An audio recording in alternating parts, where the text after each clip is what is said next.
Bueno, muchas gracias a todos los asistentes por vuestra asistencia.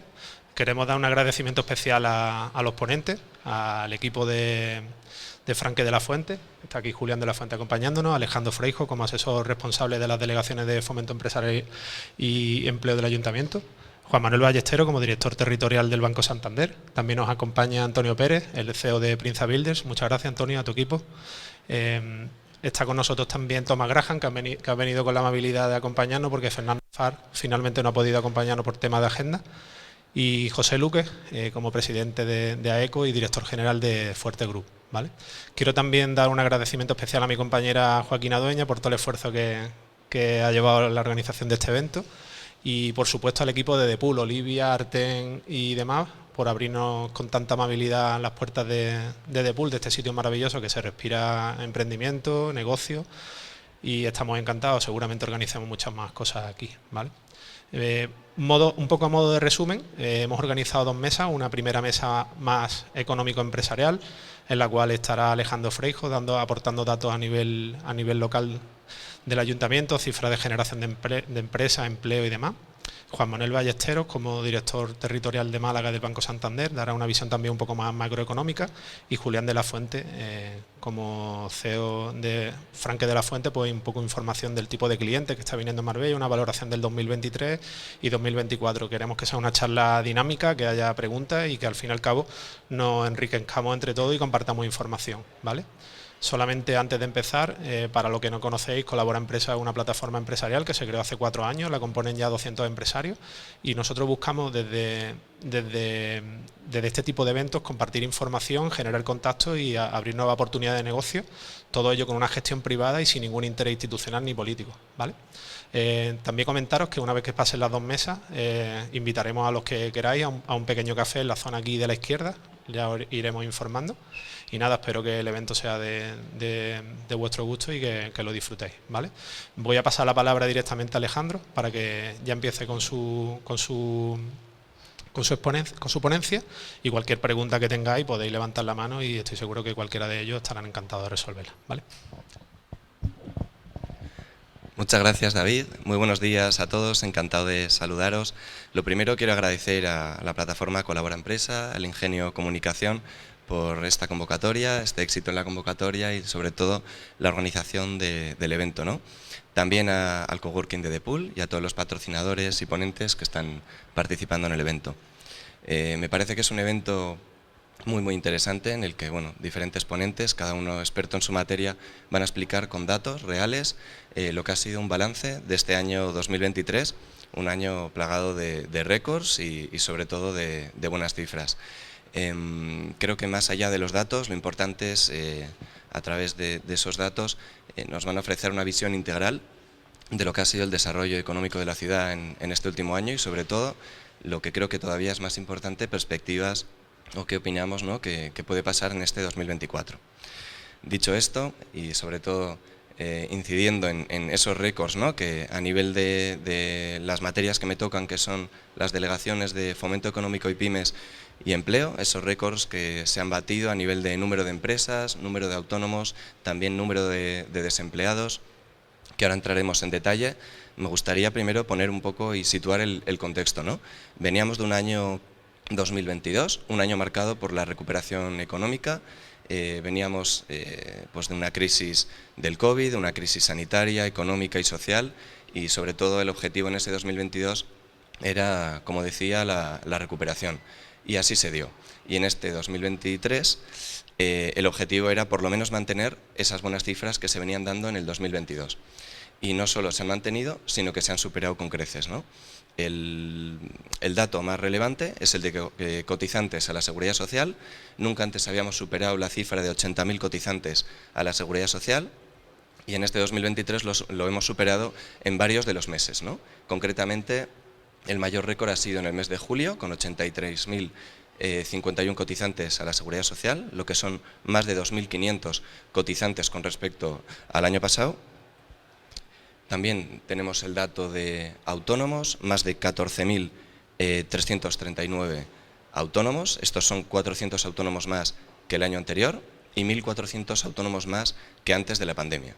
Por eso cuando hablábamos de recuperación económica, es que no solo es que nos hemos recuperado, sino que tenemos 1.400 autónomos más, tenemos casi 2.000 y pico cotizantes más a la Seguridad Social. El número de empresas ahora mismo se sitúa en unos 20.000 empresas, las hemos superado ya este año, y con respecto a antes de la pandemia son más de 2.000 empresas las que tenemos en Marbella. Además, también hemos batido récords en número de desempleados. El año anterior, en 2022, el objetivo que nos marcamos era poder situarnos por debajo de los 9.000 desempleados y se consiguió, se batió ese récord. Nunca antes habíamos bajado de los 9.000 desempleados y en este 2023 no solo se ha mantenido la cifra, sino que hemos conseguido batir el récord de estar por debajo de los 8.000. Concretamente en julio hemos llegado a tener 7.886 personas desempleadas. Si hacemos una valoración de porcentaje, ¿no?, en porcentual, es un 3% menos de desempleo que el año pasado y en los últimos 6 años hemos conseguido rebajar el desempleo en un 28%. Otra cifra interesante también es la del número de empadronados. Hemos cerrado el año 2023 con 165.871 empadronados, lo que son más de 9.500 empadronados más, lo que supone un incremento de más del 5% de la población en el último año. Estos datos nos sitúan como la 7ª ciudad con más empadronados de toda Andalucía, y en términos de crecimiento somos la 4ª ciudad de España que más ha crecido, por encima de ese 5% que comentaba. Las nacionalidades de empadronados se mantienen más o menos las mismas. España está a la cabeza, por supuesto, seguida de Reino Unido, Marruecos, Ucrania, Colombia y Rusia, en este orden. Esas son las que mayor presencia tienen en la ciudad. Y bueno, y estos son principalmente los datos que manejamos tanto en la Delegación de Fomento Económico y Pymes y Empleo. La valoración que hacemos desde el Ayuntamiento es muy positiva. Nunca antes habíamos tenido unas cifras tan buenas, tanto a nivel de empresas como a nivel de empleo.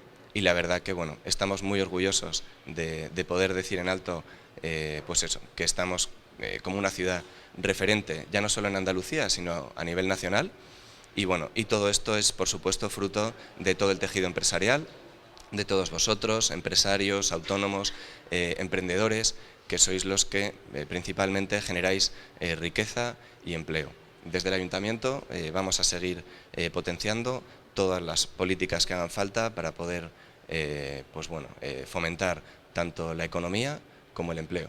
Y la verdad que creo que esto debería ser una dinámica que se debería seguir a todos los niveles políticos, tanto Junta Andalucía como a nivel nacional. Creo que hay que seguir con políticas que fomenten el empleo y sobre todo también valorar el tema de los impuestos, ya que estamos viendo que cada vez se está recaudando más y tenemos que ver que eso de verdad repercute, ¿no?, luego en el tejido empresarial. Y creo que realmente hay que hacérselo más fácil y hay que ponerles las cosas más sencillas, facilitar la contratación y sobre todo que puedan seguir desarrollando sus actividades sin sentir tanta presión a nivel fiscal, ¿no? Y estos son un poco los datos que nosotros manejamos y bueno, sobre todo como luego hay un turno para preguntas, ¿verdad, David? Pues creo que lo más interesante es que luego nos podéis hacer todas las preguntas que consideréis. Así que nada más por mi parte, muchas gracias.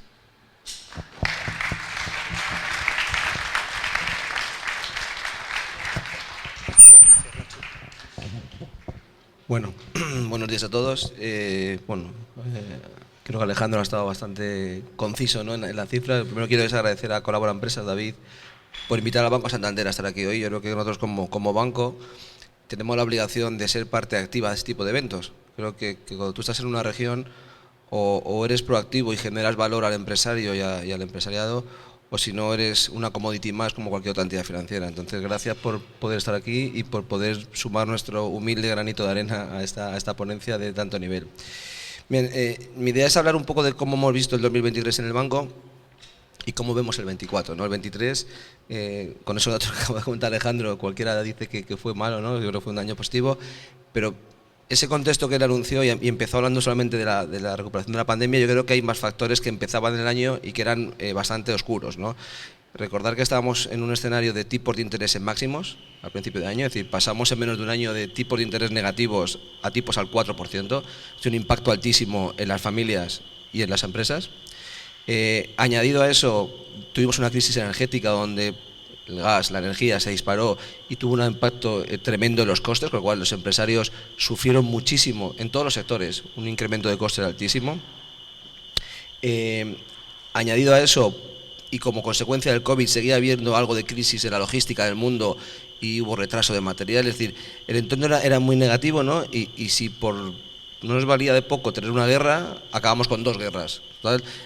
Ante ese entorno, cualquier empresario se hubiera metido bajo la cama en enero y hubiera salido el año siguiente, ¿no? A ver si hubiera habido algo mejor. Pero pese a eso, ha sido un buen año. Y cuando digo ha sido un buen año porque los datos económicos así lo dicen.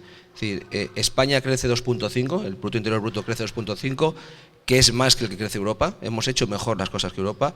Y concretamente Andalucía, y especialmente la provincia de Málaga, donde estamos aquí, crece 3 puntos. Es decir, lo hacemos mejor que España y mucho mejor que Europa. Por tanto, en datos macros, creo que la economía ha ido hacia buen puerto. Ha sido un año de menos a menos. Empezó muy fuerte y se ha ido ralentizando, ahora veremos por qué, pero ha sido un año positivo el 23.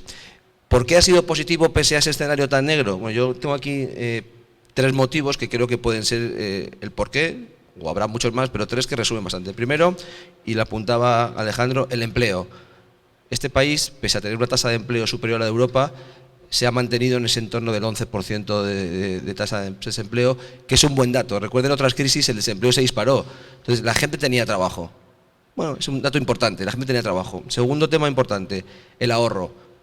Como consecuencia de la pandemia estábamos en un momento récord del ahorro de las familias. Por tanto, todos esos costes que se disparaban en las hipotecas, en los consumos, en los productos, entre que había trabajo y había ahorro, ha permitido aguantar bastante ese impacto negativo que había en la economía real. Y tercero, que yo creo que es muy importante, es cómo han manejado los bancos centrales la situación. Es decir, llaman los economistas el soft landing, ¿no? El aterrizaje suave. Es decir, a los bancos centrales había una presión tremenda social a mitad de año con que bajaran los tipos de interés. Las hipotecas se habían encarecido más de un 40% y eso impactaba mucho socialmente, ¿no? Pero han sabido aguantar, han sabido ralentizar la economía, enfriar, mantener los tipos altos y han conseguido atacar la inflación. Entonces, pese a esa presión, yo creo que han hecho un aterrizaje suave, han ido enfriando la economía, por eso este año 23 ha ido de más a menos, pero hoy la inflación está mucho más controlada. Recuerden que hemos tenido inflaciones de 2 dígitos, hoy estamos en el 3 y pico, aunque esta mañana salía el dato del mes de enero que no ha sido positivo, pero la inflación se ha controlado y los bancos centrales poco a poco han ido también desenfriando para bajar y poner todo en orden. Con lo cual, creo que esos 3 motivos especialmente han sido los que nos han dado un buen año 23, ¿no? Y en particular, por dar algún dato aquí, yo creo que Andalucía y concretamente Málaga o Marbella juegan una liga diferente al resto sin ser ajenos a él. Yo creo que aquí la inversión extranjera, el nivel de inversión que viene, permite ciertos caprichos y ciertos datos que engañan un poco. Un dato importante también, ese 2,5 de España también hay que ser ciertos y reales. Tiene un efecto muy importante el sector público. España crece mucho el sector público. El sector público significa deuda. Entonces, siendo un buen dato, no nos engañemos que el sector privado ha ido bien, pero ese impacto del 2,5 del PIB tiene mucho que ver un componente de deuda y de inversión pública, que es bueno que haya, pero si podemos pagarla. Pero se daría para otro debate, ¿no? Y hacia el 24, ¿hacia dónde vamos? Bueno, pues un año marcado por la geopolítica, claramente. ¿Y por qué? Pasa algo o va a pasar algo que posiblemente ninguno que estamos aquí hemos vivido nunca y que no sé si viviremos. La mitad del planeta va a votar. 4.000 millones de personas acuden a las urnas este año. Estados Unidos, México, India, que India, aunque la gente lo vea un poco, India se está convirtiendo en la migración productora de China, mucho se va a India, con lo cual es un país muy importante en el futuro.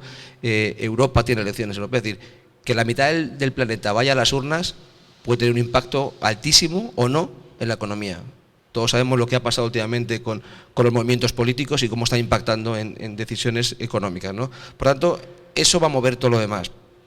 Dicho esto, 24 debe ser un año de transición, donde igual que en 23 hicimos de más a menos, 24 irá de menos a más. Creemos que la segunda parte del año debería ser mejor que la primera parte del año, donde los bancos centrales van a seguir controlando la inflación, y eso es bueno.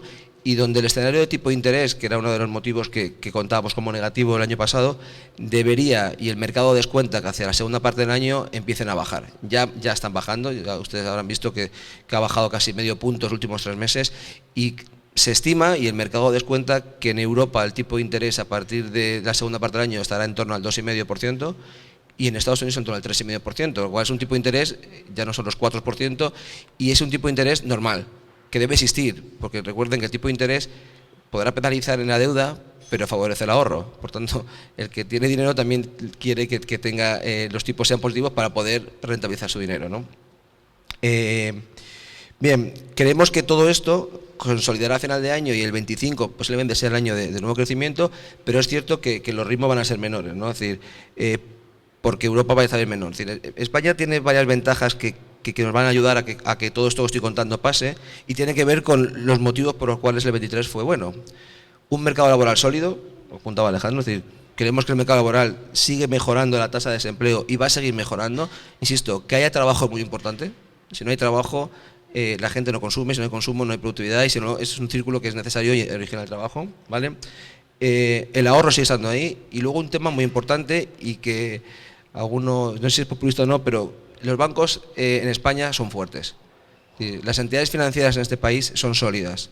Que el tipo de interés sea alto ha beneficiado, y van a ver estos días, están saliendo ya las cuentas de resultados de los bancos del pasado año, vuelven a récords históricos, y eso es bueno. Cuando las entidades financieras ganan dinero, y claro, ¿qué voy a decir yo, verdad? Que mi nómina sale de ahí, pasan varias cosas. Primero, permiten provisionar fondos, permiten capitalizar los bancos y permiten dar estabilidad a un sistema que ustedes han visto una crisis de hace unos años donde por culpa del sistema financiero se fue un país al traste. Entonces, es bueno que las entidades financieras tengan buenos resultados porque permite dar viabilidad a las empresas y permite poder mantener el ciclo productivo. Entonces, en España hay empleo, hay ahorro y los bancos están fuertes para poder mover la economía, ¿no?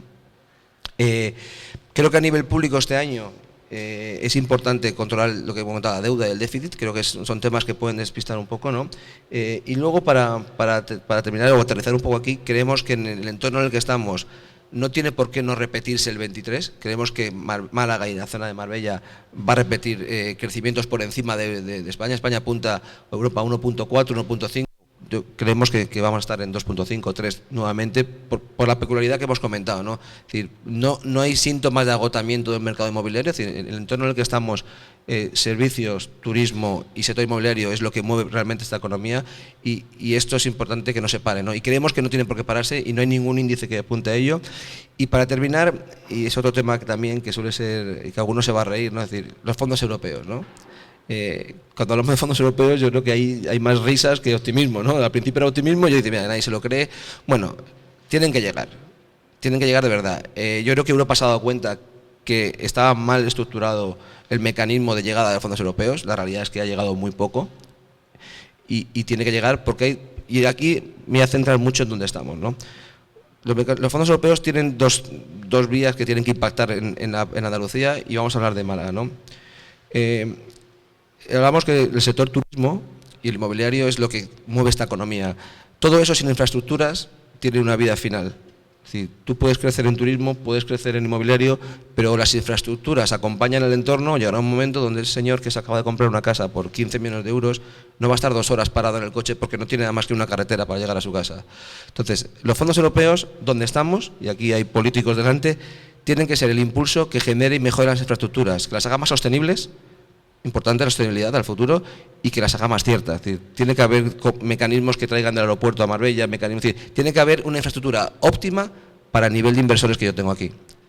Y por otro lado, entra el Fondo Europeo en la parte más pública. Está pasando, y ustedes lo saben, donde el entorno en el que vivimos, la inversión está jugando un papel de clase media alta y está sacando fuera del partido a mucha gente que no tiene accesibilidad a su vivienda. Esa gente es la que trabaja y que da servicio a los otros.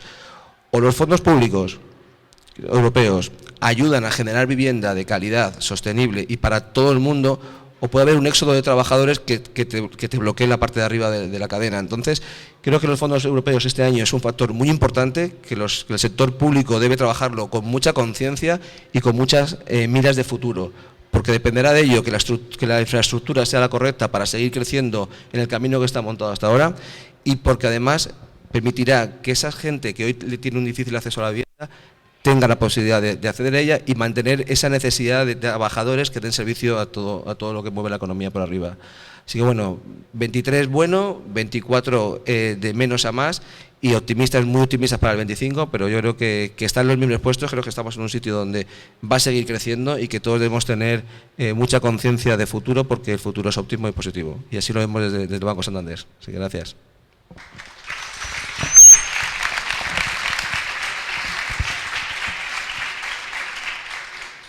Bueno, buenos días a todos. Mi nombre es Julián de la Fuente, soy socio director del despacho de abogados Franque de la Fuente.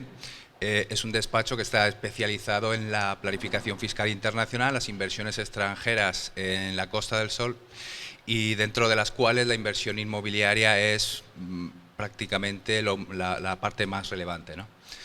Y dentro de esa inversión inmobiliaria, la mayor parte es de ciudadanos no residentes. Para hablar un poco de quiénes invierten aquí o qué no residentes invierten aquí, me gustaría hacer una mención a un cambio de paradigma que ha podido haber en los últimos años, ¿no? Probablemente a principios de siglo la mayor parte de los extranjeros que compraban aquí en España y particularmente en la Costa del Sol era una segunda residencia que se configuraba como una vivienda vacacional. Venían y pasaban 2 semanas, 3 semanas, 4 semanas a lo sumo y poco más. Eso poco a poco ha ido cambiando a lo largo de los años y ese cambio se ha acentuado a partir de la pandemia. La pandemia ha modificado la relación que los ciudadanos extranjeros o los inversores extranjeros tienen con nuestra ciudad. En el sentido de que ahora tú ves que aparte de que sigue habiendo un peso consistente del ciudadano no residente que viene para pasar unos días de vacaciones y para eso compra su inmueble, también nos encontramos con la situación en la que no pocos de ellos quieren pasar más tiempo aquí, quieren pasar 2 meses, 4, 5, 6, incluso convertirse en residentes, ¿no? Eso lo que tiene es unas implicaciones fiscales que podemos valorar después, ¿no? Aparte de esa presión que supone en un municipio que haya más gente residiendo, en términos de infraestructura, ¿no? También tenemos otra relación de estos ciudadanos con nuestra ciudad y es que hay muchos de ellos que compran casas para alquilarlas, ¿no?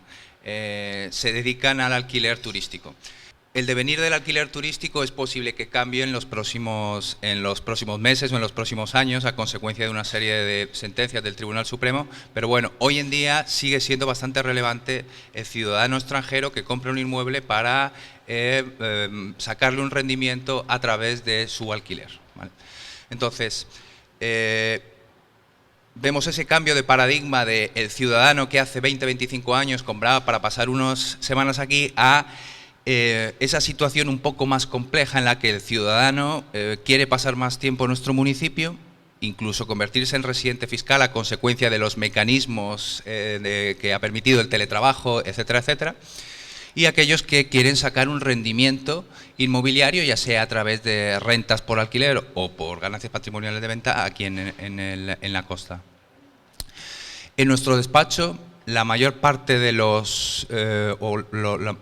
el grueso de los inversores siguen siendo ciudadanos británicos, sigue siendo una nacionalidad con bastante peso en las inversiones. Ha crecido bastante el inversor sueco.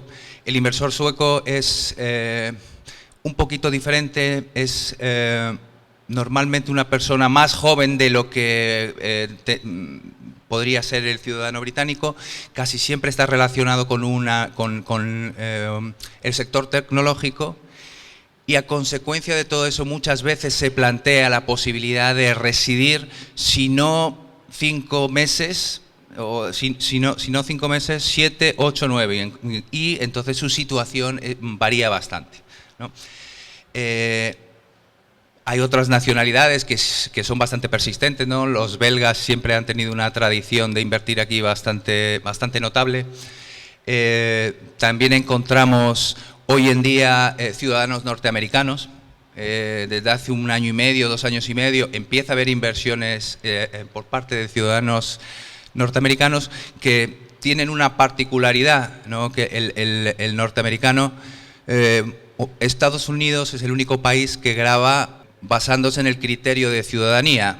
Es decir, si viene aquí un ciudadano norteamericano y quiere residir aquí, es posible que en Norteamérica, por el mero hecho de ser ciudadano norteamericano, le pida que pague sus impuestos en Norteamérica. Y eso nosotros, como despacho de abogados, tenemos que tener en cuenta. Sigue habiendo una relación bastante estrecha con países árabes, con el pequeño matiz de que con determinados países árabes, desde que se aprobó la ley de crédito inmobiliario, ha habido una ligera restricción al acceso al crédito, ¿no? Y en consecuencia, pues algunos de esos inversores han limitado la compra, salvo que sea al contado. Estoy pensando, por ejemplo, en Kuwait, ¿no? Que es un país en donde las inversiones que han hecho aquí en los últimos 20, 30, 35 años es bastante importante. Los ciudadanos rusos también, bueno, sabemos que han tenido una relación bastante importante con nuestro municipio en los últimos 30, 40 años, pero lo cierto es que desde la invasión de Crimea en 2014 se han aprobado una serie de restricciones a través de reglamentos europeos que tienen aplicación directa aquí en España, sin necesidad de transposición de normativa alguna, y que eso poco a poco ha ido limitando la capacidad de invertir en España. Eso se ha acentuado desde la invasión de Ucrania y nos hemos encontrado con la situación en la que, aparte de esas restricciones que pudiera haber a esa persona, se hacen unas valoraciones de si están incluidos en una serie de listas o listas consolidadas de ciudadanos o entidades, o incluso de acceso a depósitos si son ciudadanos rusos y no tienen la residencia fuera de Rusia, ¿no? Pero bueno, la realidad es que esos inversores extranjeros siguen apostando por Marbella. El ritmo de inversión de 2023 ha sido bastante notable. En esto me gustaría hacer mención que probablemente muchos de vosotros que participáis del sector inmobiliario os habréis dado cuenta, ¿no?, que cuando se pone fin a la pandemia y empieza a reactivarse el mercado, cosa que poca gente sospechaba, pensaban que iba a haber un crash, realmente en el año 2020, sobre todo en 2021 y en 2022, hubo un absoluto boom de compras de inmuebles aquí en España. Y mucha gente te decía que llegaría una recesión y eso acabaría de forma abrupta como en 2007. Bueno, eso frente a esos augurios no ha sucedido en 2023, ha mostrado una resistencia a la economía, ha mostrado una resistencia al mercado laboral y el año 2023 en el sector inmobiliario ha sido bastante bueno. Nosotros, con mis compañeros de ponencia, yo apuesto también porque 2024 sea un buen año si no de mejora, al menos de continuidad respecto a las inversiones de los ciudadanos no residentes aquí en España, que es una parte muy importante de las inversiones del municipio, ¿no? Y al hilo de esas inversiones sí que me gustaría, ¿no?, hacer una pregunta, y es claro, si un municipio que hace 20 años tenía una población y venían ocasionalmente a visitarla determinados ciudadanos extranjeros, se ha convertido en una ciudad en la que, aparte de la población actual residente, nos encontramos con más ciudadanos europeos que han decidido venir a vivir aquí unas largas temporadas, que además ha crecido. ¿Qué sucede con las infraestructuras?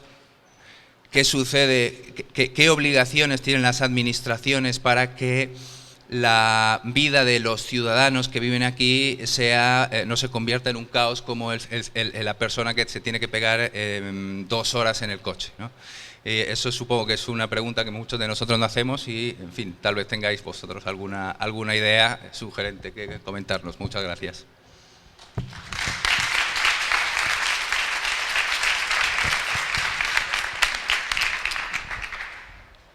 Bueno, ¿alguien tiene alguna pregunta?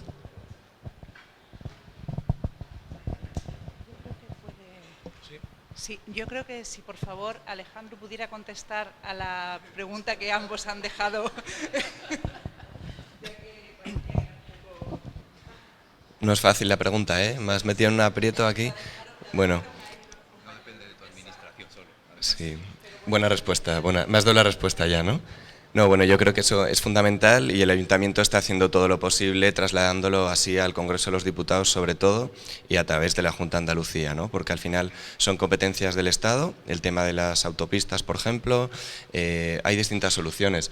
Se está trabajando y se ha llevado a pleno, aprobándose ya en más de una ocasión la ampliación de lo que es el tren vía ferroviaria y extenderlo ya no solo hasta Marbella, sino desde Algeciras hasta Málaga. Se ha trabajado también en el generar un tercer carril en la parte de Puerto Banús, que también ayudaría por lo menos a que haya un carril de aceleración y que la gente no tenga que salir desde un stop, ¿no? o desde cero, con los accidentes que ello provoca y sobre todo la ralentización del tráfico. Y luego además, tercera opción es la parte de liberar la autopista de peaje, ¿no? El conseguir a través de ciertos fondos que pueden ser europeos, o no sé si tendría cabida, pero sería perfecto, liberar el peaje o por lo menos bonificarlo mucho de tal forma que la gente que tenga que viajar de Málaga hacia Estepona o toda la zona de Algeciras, que no tenga que pasar necesariamente por Marbella, ¿no? Entonces, bueno, esas son las principales soluciones que se dan. Y si alguien tuviera alguna otra, pues sería perfecto, ¿no? Pero creo que cualquiera de esas tres ayudaría a solucionar mucho el problema. Y estamos trabajando en ello, no dependiendo de nosotros, pero todo lo que depende de nosotros, que es hacerlo, hacer conocedores de esto al Estado, pues se está haciendo, ¿no? Lo siento, Alejandro, te voy a poner un aprieto, hijo mío. Pero sí es verdad que a mí, me ha gustado muchísimo tanto la perspectiva de Juan como de Julián. Y sobre todo me preocupa mucho, aunque obviamente, el tema del personal, de justamente el trabajador que lleva a cabo esos servicios y que ahora mismo se está viendo desplazado de una forma brutal, no encuentran alquileres, no encuentran siquiera aunque puedan acceder a una hipoteca, tienen un tope todos, no llegan más de 200.000 euros, punto. Y obviamente nosotros viniendo del mundo de inmobiliaria pues lo vemos muchísimo. Y cada vez estoy viendo más empresas, incluso con las que trabajamos, ¿no? De construcción o de mecánica, o necesito fontaneros, necesito tal, y no tienen el personal. Y he visto mucha gente que ha venido aquí a trabajar y que eventualmente ha visto tantas dificultades, tantas pegas, que se han ido a otras zonas de España, ¿no? Entonces creo que es importante lo que acaban de mencionar y sobre todo el tema de vivienda es imprescindible, porque sí, como bien dice, tienes que conducir cada día 2 horas, te gastas con lo que está la gasolina, el precio que ha subido, el coste de la vivienda, de la electricidad, de todo. Digo, hay un momento que el motor, ¿no? Lo que lleva pues los trabajos, pues eso hay un gran peligro de que efectivamente luego no haya suficiente gente para llevar a cabo esos trabajos. Entonces, si tenéis planeado, si hay algo previsto o habéis propuesto alguna idea para que haya vivienda para también no solamente el que se puede pagar la casa de 14 millones en la Zagaleta, que también es importante para nosotros, pero también, ¿no? el trabajador de sí. Lo siento. Gracias. Vale, muchas gracias. Tampoco es una pregunta sencilla, además que conlleva diferentes problemas, ¿no? La misma pregunta. El problema de que los empresarios tienen, sobre todo hosteleros y de restauración, a la hora de conseguir gente para trabajar. En el área de empleo, nos vemos con ese reto a resolver todos los años, sobre todo para cubrir la temporada de Semana Santa y verano, y por eso, por ejemplo, este 15 de febrero realizamos la Feria de Empleo, ¿no? Para acoger a las principales empresas que más personal suelen contratar de cara a esta temporada, que cualquier persona de la ciudad que esté desempleada pueda acercarse, conocerles y poder entregar su currículum y ser contratado, ¿no? Es verdad que es un problema que depende de muchas más cosas que acercar a al desempleado a las empresas. Es verdad que también está el reto el desempleo ha disminuido, sin embargo, las prestaciones por desempleo han incrementado. Esto hace que muchas personas, y así lo vemos en empleo, desgraciadamente, pues en algún momento puntual, y también hay que mirar casos concretos, pero que igual no les sale del todo rentable el trabajar porque están recibiendo ya, por otro lado, pues otro tipo de dinero, ¿no? Esto es un comentario políticamente incorrecto, pero bueno, se está dando y hay gente que vemos que le estamos ayudando a conseguir entrevistas de trabajo y a veces pues no tienen todo el interés que deberían por esto precisamente, ¿no? Y luego además el tema de los costes, la inflación, cada vez la ciudad está más cara, y nos está equiparando ya a ciudades, igual no hemos llegado todavía como a Madrid o Barcelona, pero bueno, nos estamos poniendo al nivel de grandes capitales de provincia y grandes capitales de países, ¿no? Entonces, bueno, creo que ahí tenemos que, no es un reto, o sea, no es algo nuevo, ya lo están haciendo otras ciudades, creo que es muy importante el crear vivienda pública, también se suma la parte de que bueno, al empleado se le quita que él solo ve lo que le llega al banco, pero se le quita una parte muy grande también de su salario, ¿no? Para otras cosas, pero bueno, hay que ver a dónde llega toda esa parte que también se retiene, ¿no? Y que se le podría dar a él, ¿no? Entonces, bueno, pues no en la totalidad, obviamente hay que pagar impuestos, no quiero trasladar el mensaje de que no, pero es que es una parte muy grande, ¿no? Y eso pues también ayudaría a poder pagar ciertas cosas, ¿no? Y bueno, y luego está el tema de las comunicaciones. Una ciudad que cada vez se hace más cara, pues sobre todo el que esté bien comunicada, ¿no? Con ciudades de alrededor y sobre todo que las conexiones sean buenas. Aquí en Marbella, como ayuntamiento, por ejemplo, hemos hecho algunas medidas como poner el transporte público totalmente gratuito, el autobús es gratuito, nadie paga por él. Sí, desde hace ya 3 o 4 años, me parece, fue el inicio de la anterior legislatura, se puso el transporte gratuito. Cualquier empadronado en Marbella puede sacarse la tarjeta de transporte que le da el ayuntamiento y se puede desplazar de forma totalmente gratuita. Entonces, bueno, pues eso es otra cosa positiva que se ha hecho, ¿no? Pero estoy totalmente de acuerdo en que hay que también crear vivienda pública y bueno, entre otro tipo de medidas, ¿no? Es que es un problema que hay que abordarlo a través de muchos otros problemas, ¿no?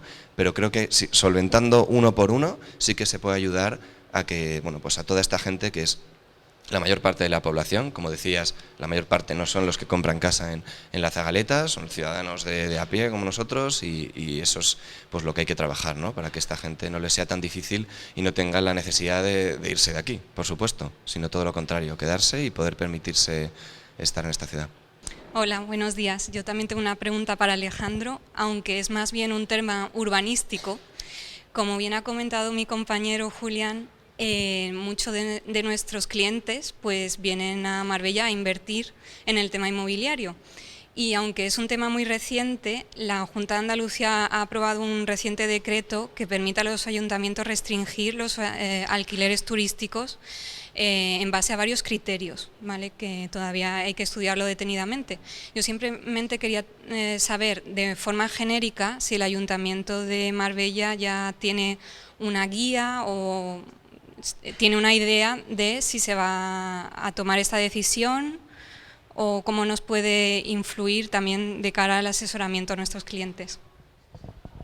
Es una muy buena pregunta, tendría que consultarlo, incluso si quieres te facilito mi móvil y te la puedo responder, incluso no sé si se podría hacer extensible a todos los interesados, porque la verdad que no conozco la respuesta, pero desde luego que vivimos del turismo y no creo que esas restricciones sean tan estrictas como otros sitios, ¿no? Creo que Barcelona también se implementó hace unos años, no creo que tan estrictas, no creo que vayan a ser, porque precisamente queremos incentivar también la inversión y sobre todo el turismo, ¿no?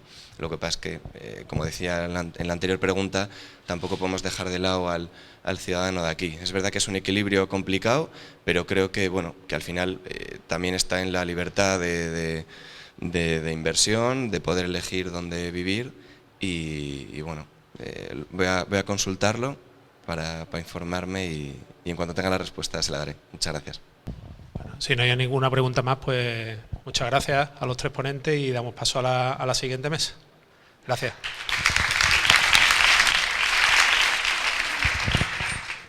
Buenos días. Mi nombre es José Luque, soy director general de Fuerte Hoteles y presidente de AECOS, que es la patronal hotelera de la Costa del Sol. Mira, yo vengo aquí a hablar un poco de turismo, ¿no? y reflexiones y transmitiros ideas y conceptos, pero quisiera hablar en relación a la pregunta que ha hecho esta señorita, en relación a las viviendas con fines turísticos, ¿no? Porque hemos participado activamente en el decreto ley de viviendas de uso turístico de Andalucía. Ciertamente las competencias sobre la regulación de las viviendas con fines turísticos se pasan a los ayuntamientos.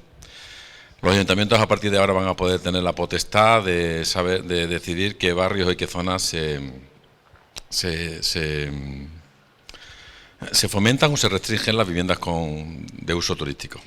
Os quiero transmitir cuál es la opinión de la patronal hotelera. Nosotros venimos reflexionando no solamente aquí en Marbella, sino en Málaga e incluso en España, que si el residente, el que vive aquí, no es feliz, es muy difícil que los que vienen lo sean. Marbella está entre las 5 primeras ciudades de España en tasa de viviendas con fines turísticos. En Marbella prácticamente no existen viviendas de alquiler para las personas, para nuestros colaboradores, para los que trabajan en nuestras empresas. Muchos de ellos vienen de Málaga y otros municipios sufren atascos. Las mismas personas que viven en Marbella no tienen viviendas y al final estamos viendo que existe un efecto de saturación que no es bueno para la calidad del destino. Entonces, ahora que el Ayuntamiento tiene esta competencia, nosotros le animamos desde las asociaciones empresariales, obviamente todas las que hay, que son, creo que en Marbella puede haber unas... En Málaga son 350.000 las viviendas de uso turístico, ¿vale? Las plazas hoteleras son 100.000, esa proporción se da aquí también en Marbella. Es decir, existe una tasa de viviendas con fines turísticos que ha crecido exponencialmente durante los últimos años, porque sencillamente con una declaración responsable se pueden obtener. Menos mal que la Junta de Andalucía ha regulado y ahora hay una posibilidad de que este fenómeno que ha crecido exponencialmente pues se modere, ¿no? Era solamente para que lo supierais. Bueno, vamos a ver, la situación del turismo, ¿cuál es? Nosotros hemos vivido una crisis durante los años 20 y 21, que ha sido la tormenta perfecta. Nunca podíamos haber imaginado que una pandemia podía existir y podía tener este efecto. Nuestra industria se paralizó totalmente durante el año 20 y 21, ¿vale? Entonces, todo el objetivo y todas las comparaciones que hacemos nosotros actualmente se hacen con el año 19, que fue el último año normal. Bueno, lo que ha ocurrido es que después de la pandemia ha habido muchos cambios, ¿vale? Ha habido cambios buenos y cambios menos buenos, ¿vale? Vamos a empezar por los buenos. Existe un sentimiento de disfrute de la vida y del hedonismo que hace que el turismo alcance cotas de preferencia en el consumidor más altas que las que había antes. Es decir, hay personas que están dispuestas a sacrificar determinados consumos o incluso personas jóvenes que están dispuestas a sacrificar la compra de un coche o la vivienda con tal de tener una experiencia vacacional.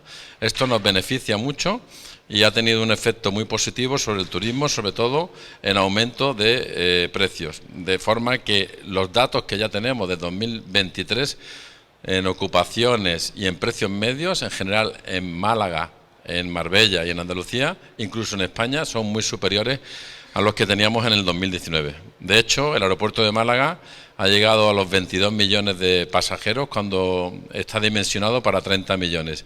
Y ya para el año que viene se prevén aumentos de un 14 o un 15%. Es decir, el turismo está muy bien. Y ahora los empresarios y los que vivimos del turismo nos planteamos, ¿y ahora qué? Bueno, pues ahora qué tiene mucho que ver con lo que he dicho al principio. Tenemos que empezar a pensar, cambiar la P de promoción por la P de planificación, porque lo que no es posible y nos perjudica muchísimo es que ahora mismo estemos en el debate de la falta de agua cuando tenemos un mar justo al lado donde podemos tener desaladoras. Es una absoluta ironía que el agua que van a traer a Málaga en el caso de que haga falta, y es muy probable que haga falta, va a venir de Almería, no va a venir de Portugal, ni va a venir de Almería, donde prácticamente, para que os hagáis una idea, la pluviometría aquí en Marbella son de 600 litros por metro cuadrado y en Almería no llueve ni 250. ¿Qué ocurre? Que en Almería tienen desaladoras porque la necesidad y la falta de precipitación les ha obligado a tener esta cautela y aquí no hemos tenido esa previsión. Bueno, aquí en Marbella se hizo una desaladora pero se quedó obsoleta. Existen muchos problemas con el agua que no se han tenido en cuenta. Hay como un 28% de fugas. no se han aprovechado bien los terciarios, y un problema muy grave que tenemos, para que lo sepáis, es que el colector que recoge todas las aguas sucias nuestras, que va por el litoral, ese colector está en muchos casos metido ya dentro del agua, dentro del mar, y entonces tiene filtraciones de aguas saladas. Entonces cuando llega a la depuradora, el agua se depura, pero tiene lo que se llama un nivel de conductividad alto, es decir, tiene un nivel de sal alto. Entonces los campos de golf tienen que mezclarla con agua dulce o buscar gramas que sean resistentes al agua salada. Esto también se está solucionando. Hay previsiones de aumentar desaladoras. Aquí en Marbella la que tenemos es bastante vieja, hay que arreglarla y meter otra. Hay también previsiones de mejorar la red de abastecimiento.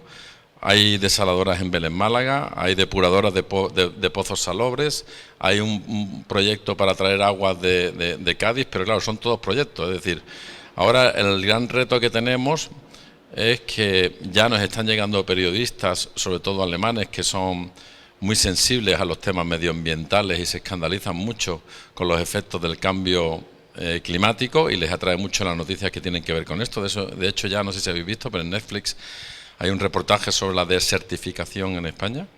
Entonces ahora tenemos que actuar desde el punto de vista de comunicación. De hecho, las asociaciones empresariales, el Turismo y Planificación Costa del Sol, en Málaga, estamos trabajando para cómo reaccionar en relación a la comunicación, ¿no? Yo creo que lo más importante es que primero hagamos un mea culpa, y esto es una asociación, la sociedad civil tiene que hoy en día preocuparse mucho de hacer lobby con nuestras administraciones para transmitirles y concienciarles de que está muy bien promocionar. Vivimos un éxito turístico, pero necesitamos planificar, porque si no planificamos, todo lo que hacemos no sirve para nada, porque ahora tenemos que pensar en contrarrestar estas noticias negativas que van a salir en la prensa europea sobre el agua. Pues yo no sé si seguir hablando o ya pasamos tertulia o cómo hacemos. Porque este hombre tiene que hablar también, ¿no? Bueno, no sé, yo aquí lo dejo. Yo tengo muchas cosas que contaros, pero bueno, yo creo que... Vale, de acuerdo, venga. Bueno, buenos días a todos. Gracias a David, a los patrocinadores, a todos los que estáis aquí. Mi nombre es Tomás Graham, aunque tenga pinta así de vikingo. Llevo aquí en Marbella desde el año 78. Estudié con los jesuitas arriba en Ecos, conozco la zona del Elvira muy bien, así que me siento de aquí y me quedaré aquí.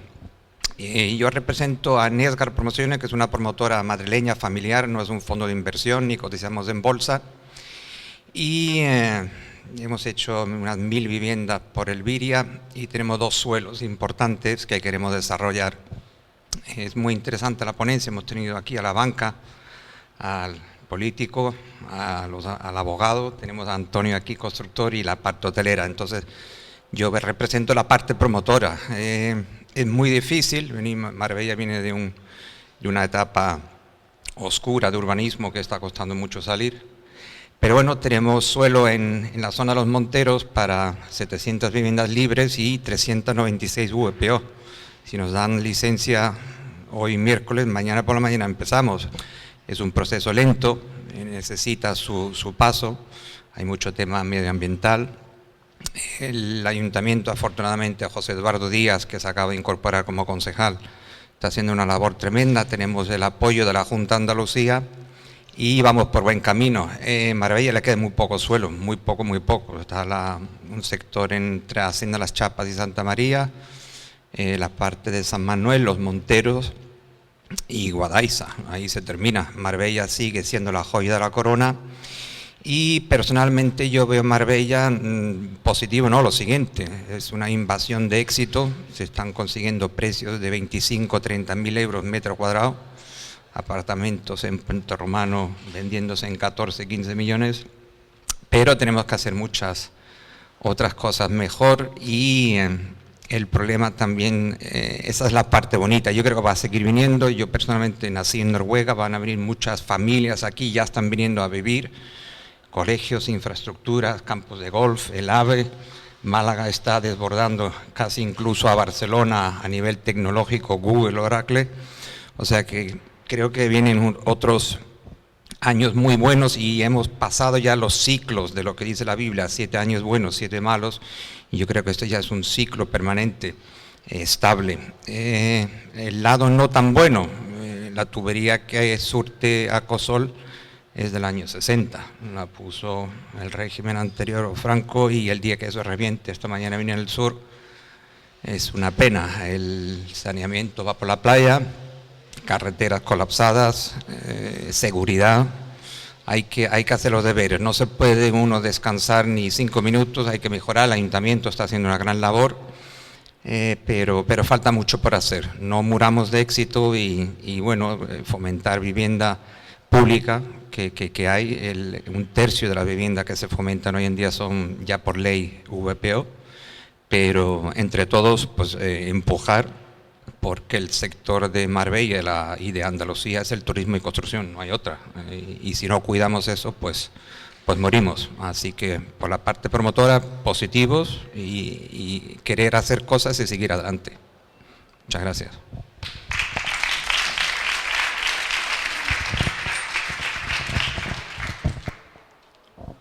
Buenos días, Antonio Pérez de Prince Building, soy el CEO e ingeniero civil. Gracias en primer lugar por el evento y por la invitación. Prinsa es una constructora que lleva aquí en Marbella más de 15 años. Estamos haciendo obras desde Vélez Málaga hasta Sotogrande, especializados sobre todo en villas, como ha hablado él, de lujo, de venta hasta 14 millones, no la construcción, de la venta. Nosotros somos constructora. Tenemos en Zagaleta, en Tierra Blanca, en El Higuerón, Benavís, Sotogrande, como he dicho. Y este 2023, como las charlas para hablar de los 2 años, en las constructoras, todas conozco también varios CEOs de otras constructoras y demás, ha aumentado la facturación bastante. Nosotros la facturación ha aumentado un 35% con respecto al 22. Lo que pasa es que los beneficios, los rendimientos han bajado. ¿Por qué han bajado? Primero porque por la inflación y por la tensión de los materiales han seguido subiendo, sobre todo el hormigón, que este enero ha vuelto a subir un porcentaje importante, pero ha subido desde 30 o 40 euros, que estaba hace un par de años, ahora está más de 100 euros el metro cúbico de hormigón. Entonces, eso repercute a todo, no solo a la construcción y a los beneficios de la constructora, porque como nosotros tenemos precios cerrados en los contratos, aunque tenemos cláusulas de revisión y demás, que se pudo poner tras la pandemia y demás, pero tenemos precios cerrados el 90% de las construcciones. Entonces, eso nos afecta a la hora de negociar precios y subir. Pero afecta principalmente a todos nos afecta, porque se ha hablado de la vivienda y el problema de la vivienda va a seguir, y va a seguir porque todavía no se están repercutiendo precios de la construcción, ahora se están repercutiendo precios del 21, 22 principio, pero todavía del 23 no se está repercutiendo precios en las ventas de finales. Entonces yo pongo un ejemplo, la VPO que se habla y muchas promociones, sí, pero es que ya está a 1.500 euros metro cuadrado mínimo para una VPO, que por mucho que bajen los materiales, yo te digo que el hormigón tienes que ponerlo, aunque sea prefabricado, como hablaba con un arquitecto antes de la ponencia, el hormigón, aunque sea prefabricado, es hormigón, tienes que comprarlo, y el precio, si vale 100 euros metro cúbico, eso se repercute también.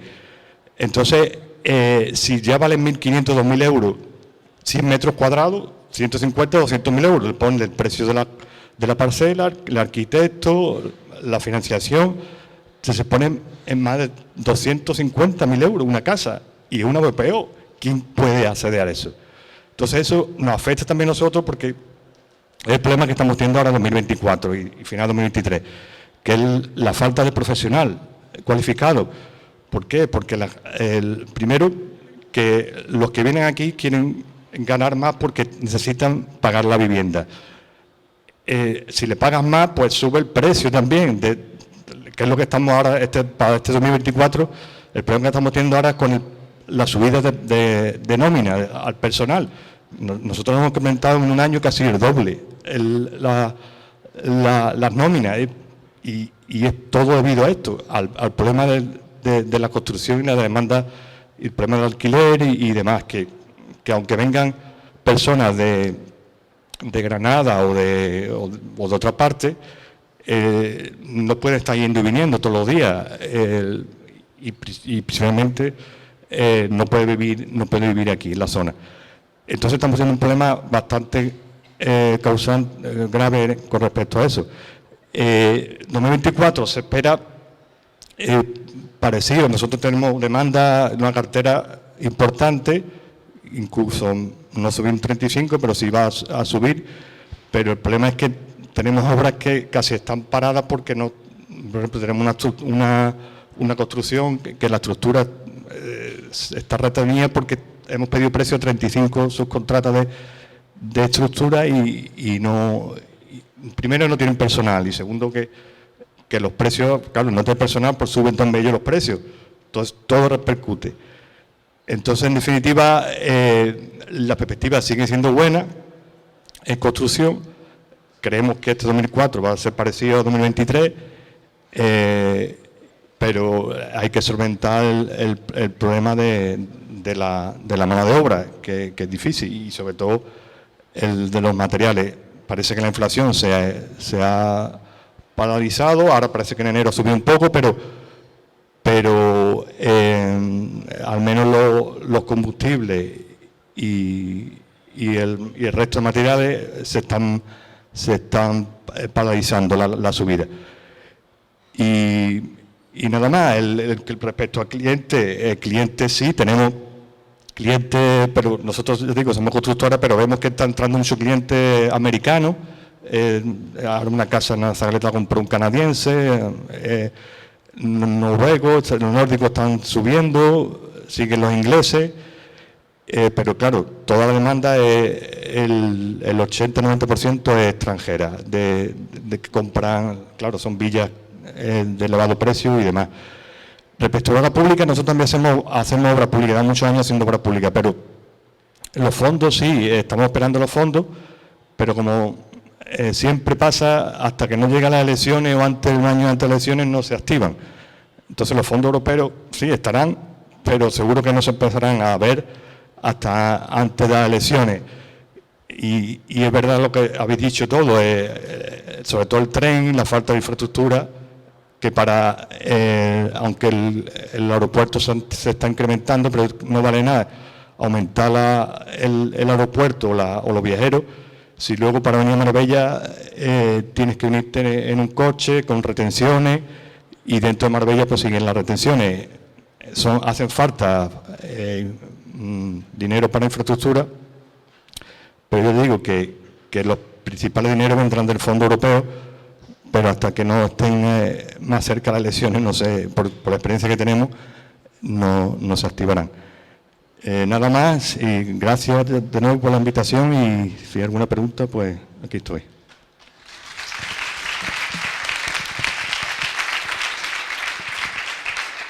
¿Alguna pregunta?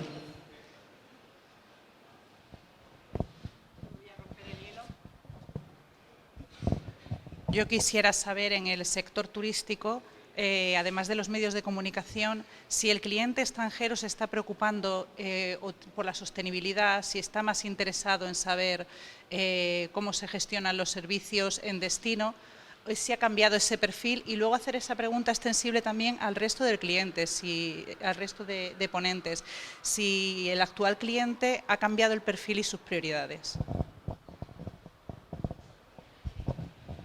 Sí, vamos a ver, a igualdad de precio el cliente se decanta por los productos más sostenibles, ¿no? Eso está claro.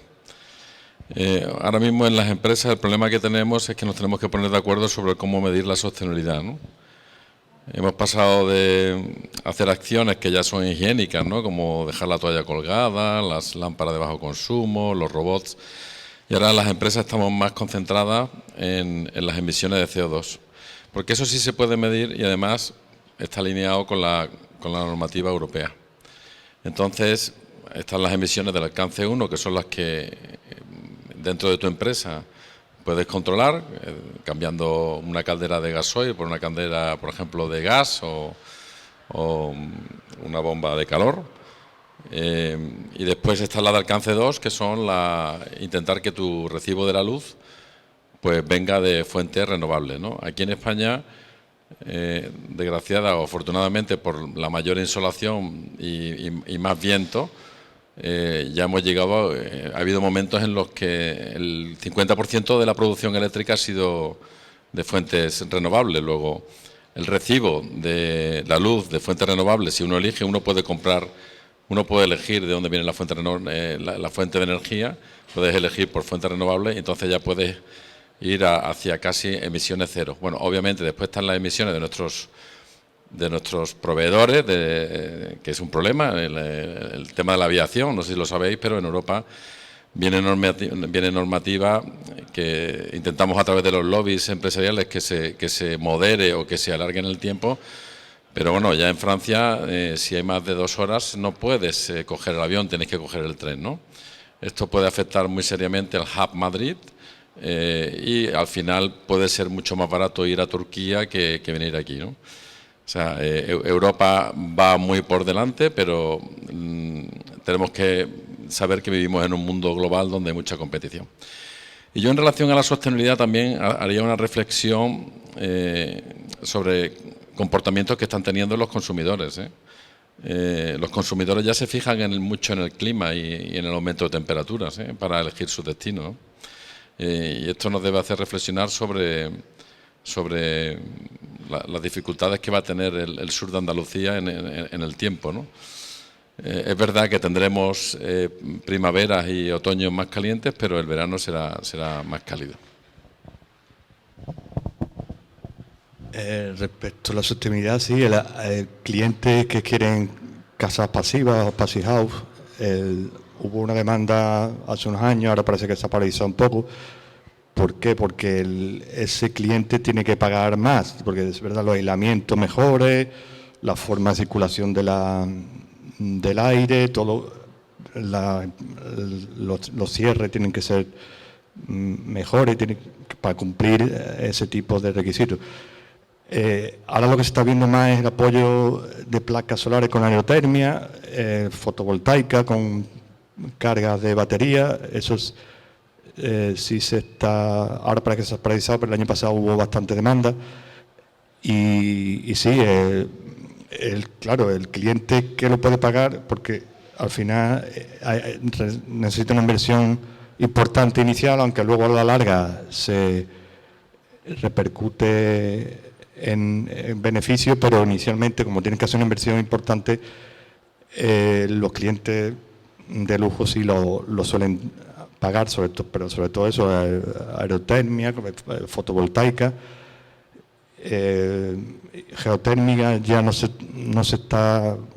utiliza mucho la geotérmica, pero sí el resto. Entonces todo depende del nivel económico del cliente. Sí, bueno, mi experiencia del cliente en Marbella es nórdico, es americano, mucho polaco, checo. La ventaja en Marbella es que no necesita calefacción de marzo a abril hasta octubre, es un paraíso a nivel climático, pero bueno, aerotermia, conductos de agua en suelo radiante, que es agradable, cargadores eléctricos en cada plaza de garaje, no ya, bueno, y tú ya te lo llevas de tu casa, no, cada plaza de garaje con cargador de coche eléctrico. Fomentar también el senda litoral, se está haciendo mucho en el tema de bicicletas y transporte público. Yo personalmente el tren, yo creo que ni nuestros nietos lo van a ver, eso es una obra faraónica, eso tendría que ir el 90 y tantos % soterrado por debajo de campos de golf, así que ni fondos europeos ni nadie, el tren muy complicado, a no ser que lo llevaran parte de la autopista peaje hacia arriba, pero en el resto sí, el cliente lo paga, sostenibilidad, y el sol, que se fomente más, que se pongan placas y que lo regulen y que cada uno pueda tener su fuente de ingresos, y ya hay piscinas y muchos hoteles y sectores que el sol está allí, o sea que Marbella es un paraíso en ese sentido, que no tenemos frío ni calor extremo, y el cliente lo valora. Una pregunta al señor Luque, por favor. Como vosotros sois grupos hoteleros, ¿cómo veis el tema de los alquileres vacacionales? ¿Lo veis como una amenaza? ¿Trabajáis para que se agilice o para que se frene? Eso, bueno, una pregunta que nos preguntamos muchas veces. Gracias.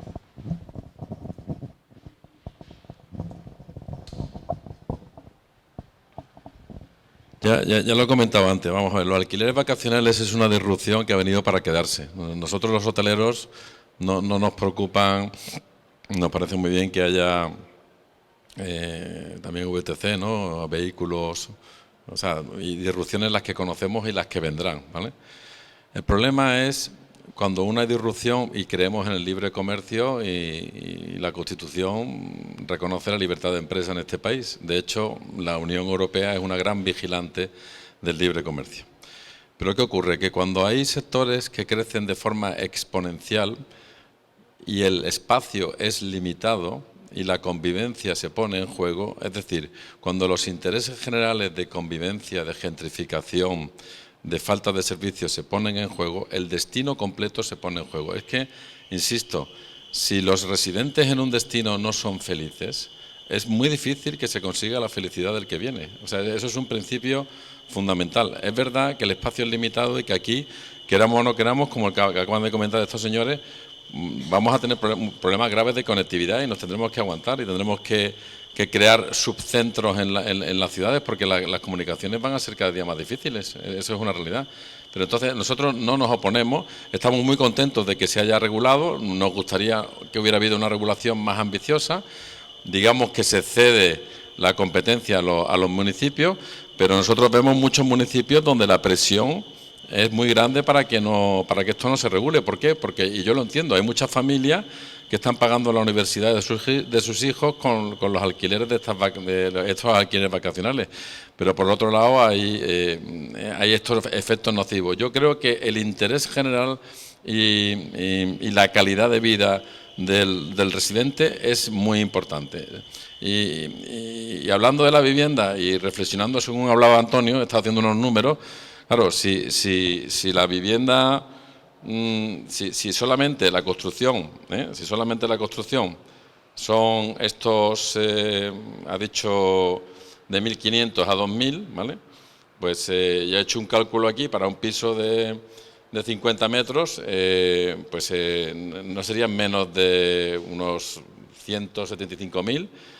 Y la renta pues se pondría en ya sin suelo, una renta de bajo costo no podría ser menor a 400 euros para sacar una rentabilidad el inversor de un mínimo 4. Es decir, hay que animar, y ya lo está haciendo el Ayuntamiento de Málaga, hay que animar al Ayuntamiento de Marbella, aquí presente, se lo digo a Alejandro para que se lo diga a su jefe, hay que animar para que se creen más que viviendas protegidas, que estas solo son asequibles, están pensadas para rentas tan bajas que no valen ni para la renta de un camarero, porque un camarero empieza a cobrar a partir de 1.250 euros, entonces no valen para ellos, pero sí hay que fomentar esos suelos, cederlos a promotores que hagan viviendas de bajo alquiler con una obligación de mantenerlas durante X años, para que pueda haber, porque es que nosotros nosotros no tenemos colaboradores porque no tienen vivienda, o sea, es un problema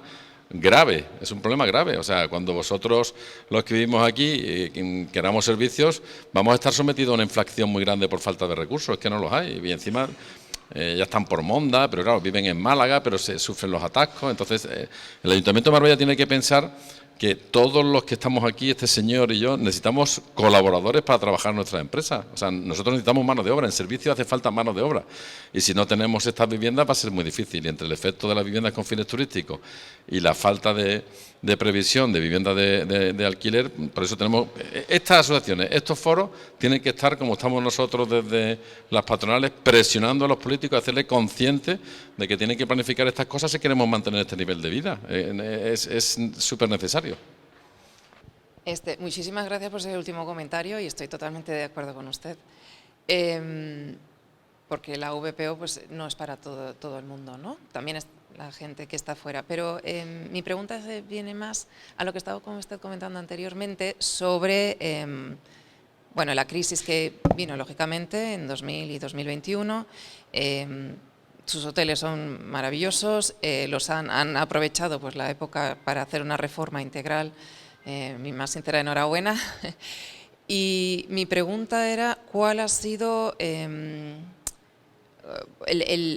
su mayor dificultad o su mayor reto al volver a relanzar, cuando la COVID estaba finalizando, se volvía a mover el turismo? ¿Cuál ha sido el principal, la principal reto, la principal dificultad de volver a relanzar el turismo, relanzar sus hoteles, relanzar que vuelva el cliente? ¿O la gente estaba tan loca por viajar que ya venía por sí sola? En fin, yo me estoy moviendo un poco de inmobiliaria a turismo, pero gracias. Bueno, ya he dicho que el COVID trajo efectos negativos y efectos positivos, pero el COVID, una de las cosas que ha traído es un gran apetito por las vacaciones. Es decir, nosotros nos vimos muy sorprendidos en el 2022 por la reacción que tuvo el mercado rápida. Incluso, como muchos de ellos habían ahorrado dinero durante el 20 y 21, pues hubo un disparo de la demanda grande, ¿no? Nosotros en El Fuerte hemos reposicionado un hotel a 5 estrellas. El mercado de 5 estrellas necesita o marca o prestigio. Como nosotros hemos apostado por tener nuestra propia marca, necesitamos el prestigio, que eso lo ganaremos con el tiempo, con la reputación, etcétera, etcétera, ¿no? Ahora vamos a crear un food court con varios restaurantes, hemos apostado por una estrella Michelin en el rooftop y poco a poco vamos añadiendo ítems para que, o píldoras, como decimos, para que nuestras relaciones públicas, nuestra imagen vaya mejorando. Pero bueno, en definitiva, no lo dije, pero otro efecto negativo, el COVID ha traído muchos efectos positivos en cuanto a la demanda, pero otro efecto negativo que ha traído es que de pronto la gente, nuestros colaboradores, no nos ven tan bonitos como antes, porque se han dado cuenta de que hay muchas otras cosas que hacer aparte de trabajar, ¿no? Y entonces, pues, primero se han ido a otros oficios, ¿no? Muchos se movieron a la logística porque hubo mucha demanda. Y luego muchos se han jubilado. Y otros, los jóvenes, no nos ven tan atractivos. Por eso nosotros los hoteles ahora tenemos que trabajar mucho en lo que se llama branding employer. Es decir, tenemos que proyectar una imagen de marca porque, oye, pagamos bien. En nuestro primer sueldo está en 1.250, 1.300 más propinas en un 4 estrellas. Pero hemos tenido muchísima fuga. Y un efecto curiosísimo también es un aumento exponencial del asentismo. Es decir, gente que se da de baja con mucha facilidad, cosa que no pasaba antes de la pandemia. Entonces tenemos que trabajar mucho también en el asentismo, comunicación, incluso ayuda psicológica para recuperar colaboradores. O sea, tenemos retos y ventajas como consecuencia de la pandemia. Yo tenía una pregunta también va para Tomás en este caso, porque bueno, tenemos la suerte de tener también una compañera de Sierra Blanca Stay aquí. El tema de la llegada de las firmas de lujo, de los branding inmobiliarios, con Dark Global, Sierra Blanca Stay, Dolce & Gabbana. ¿Dónde van todas esas promociones, terrenos y demás? Tomás, ¿nos puedes comentar algo? Han venido algunos y vendrán muchos más. Elisab, Dolce & Gabbana, Dark Global con Lamborghini. Yo personalmente conozco Marbella, digo, de hace muchos años. Yo creo que en Marbella no le hace falta ni un bombón Ferrero ni una marca especial. Incrementa el coste en un 15, un 20%, le añade un atractivo. Sí, es un poco de gancho para el cliente que esté en Dubái o en Nueva York, en otros sitios. Te ayuda, te posiciona, yo lo respeto. Nosotros personalmente iríamos con una marca de hacer las cosas bien, y donde sí hay muchos problemas que se está haciendo, sobre todo el suelo que se compró al Sareb del 2015. No critico a ninguna promotora en general, pero se ha hecho mucha obra de mala ejecución. Hay que cuidar mucho el servicio postventa, y eso sí es más importante, crearte una marca que ponerle un logo, ¿no? Tiene gancho, es respetable y cada uno lo enfoca como cree. Nosotros personalmente no creemos que Marbella necesita en cada sitio de tener un branding o una marca. Ya que se ha hecho referencia en varias ocasiones a la administración pública y que hay ejemplos de ciudades que han tenido un boom turístico muy potente y de turismo, o sea, de vivienda vacacional, ¿cómo puede afectar la intervención de lo público? ¿Cómo se busca el equilibrio? Porque también cuando se han tomado medidas desde lo público ha sido muy criticado, cuando no se toman se solicitan.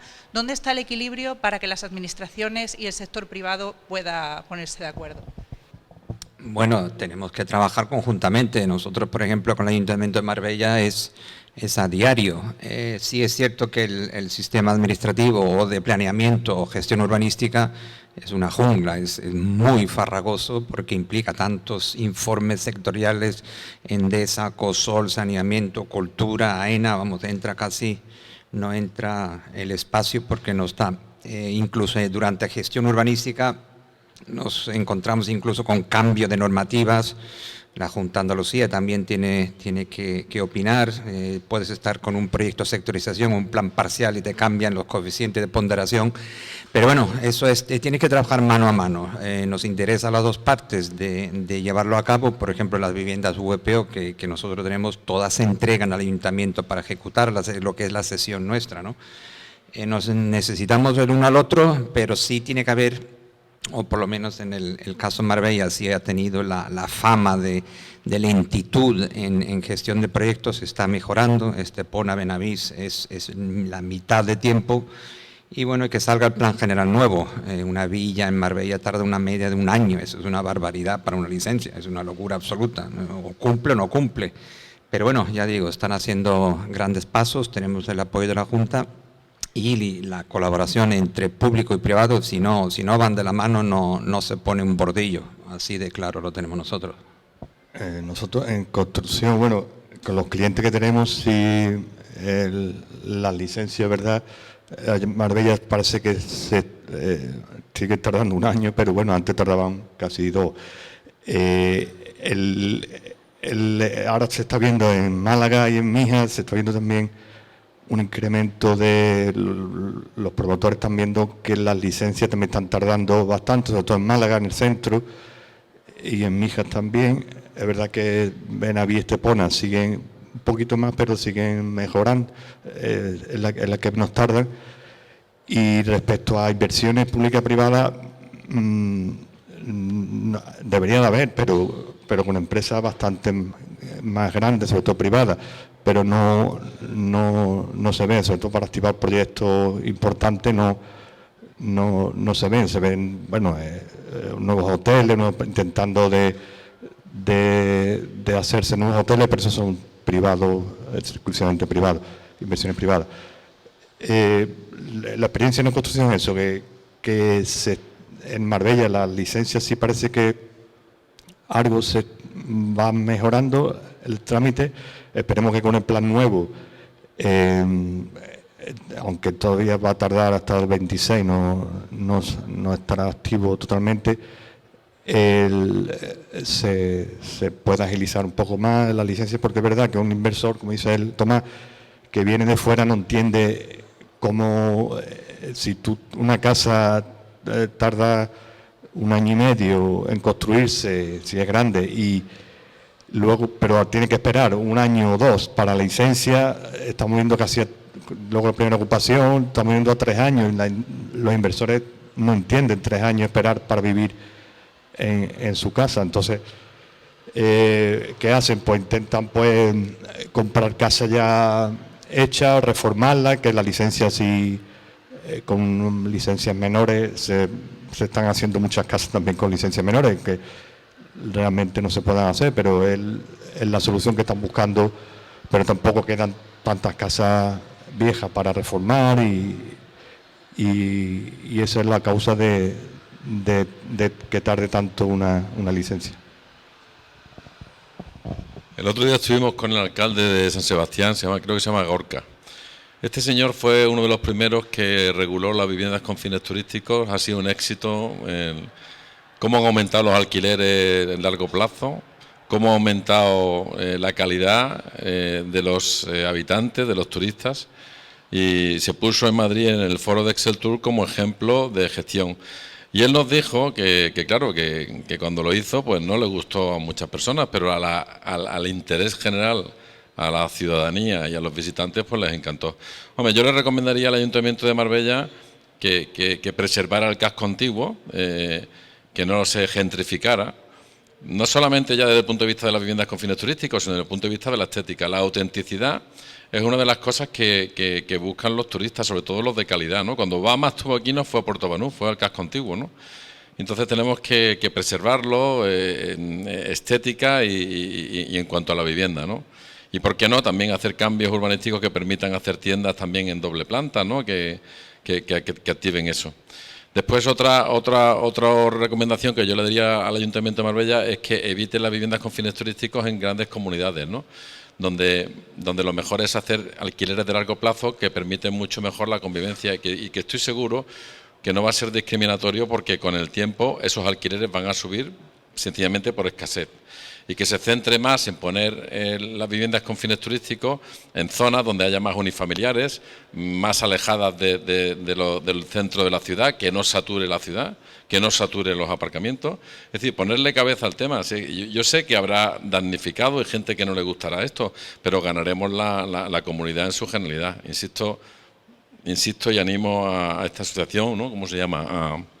A Colabora Empresa, que ejerza el lobby en la administración pensando en la P de planificación. Muchas gracias.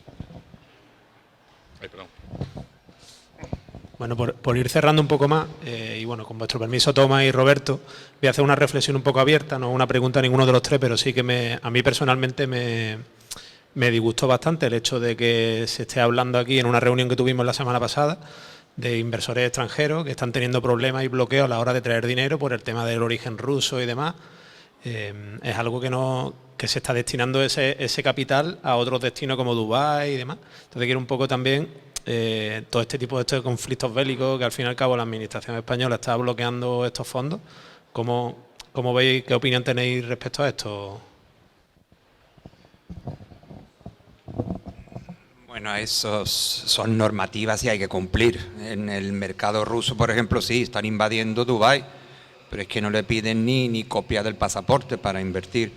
En España, como sabéis, hemos pasado un poco de la jungla de los años 90 y 2000, que había muchas veces en operaciones, había parte en efectivo. Eso se ha erradicado del todo y tenemos unos controles estrictos por parte de Hacienda de PVC o KYC, que lo conocen en todos los despachos, que es muy estricto, quizás a veces demasiado. Yo tuve unos clientes británicos que le pidieron prácticamente análisis de sangre para comprar aquí un apartamento de 500, 600 mil euros. Eso es demasiado. La señora estaba jubilada y le preguntaron que qué oficio había tenido, y era peluquera, y bueno, ¿y dónde había tenido la peluquería? Nos excedemos, pero si no justificas, yo pienso que no debes o no puedes invertir, porque es normativa europea y no se está rechazando. Lo único que te estás pidiendo es justificar de dónde vienen esos fondos, que han pagado sus impuestos en país de origen, sea Moldavia, Liberia o Oklahoma. Y bueno, está funcionando. Yo creo que está funcionando bastante bien y no es una norma para quitar inversores o erradicarlos o echarlos a otro sitio. Si cumplen, bienvenidos. Si no cumplen las normas europeas o de control de capitales, pues no pueden actuar. ¿Alguna pregunta más? Bueno, pues agradeceros la asistencia, José, Antonio, Tomás también, por supuesto Julián, Alejandro y Juan Manuel. Vamos a dar paso a un café y nada, solamente comentaros a los diferentes patrocinadores ahora cuando terminemos que paséis y hacemos aquí una foto todo el equipo, ¿vale? Gracias y seguimos trabajando.